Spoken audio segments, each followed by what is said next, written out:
Magandang araw mga kagabay. Ngayon po ay January 6, 2026, araw po ng Martes.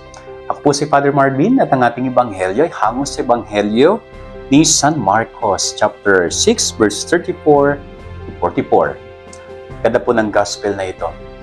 Nagtuturo ang ating Panginoong Hesus sa isang malawak na lugar na kung saan napakaraming tao po ang nakikinig at sumusunod sa Kanya. At isa po sa mga naging concerns nila ay paano mapapakain itong libu-libong tao na ito. Saan tayo kukuha? Yun ang tanong ng mga alagad ng Panginoon. Subalit, ang Diyos ay napakamakapangyarihan.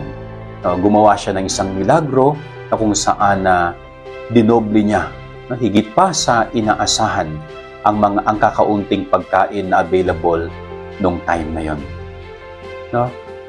Ang ganda pong pagnilayan natin ito sa ating buhay, itong ginawang multiplication of bread or loaves ng ating Panginoon sa Ebanghelyo. Very simple lesson na kapag tayo po ay umasa at nagtiwala sa kakayanan ng Diyos, hindi kailanman tayo mauubusan.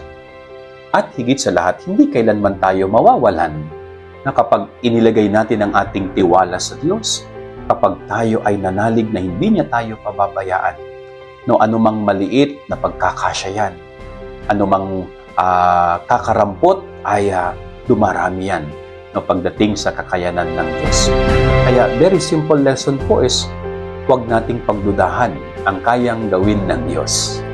Tayo magdududa sapagkat ang mga bagay na imposible sa tingin nating mga tao, sa Diyos ay posible po yan.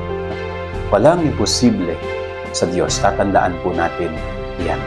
At hindi tayo pababayaan ng Diyos. Kung nararamdaman natin na baka kulang, baka mawalan tayo at maubusan tayo, hindi po mangyayari yon. Dahil ang Diyos, ang kabutihan ng Diyos ay umaapaw para sa isang taong nagtitiwala at nananampalataya sa Kanya. Ang ating gabay-aral ngayong maghapon, God bless po sa inyo lahat. Pagpalain kayo ng Panginoon.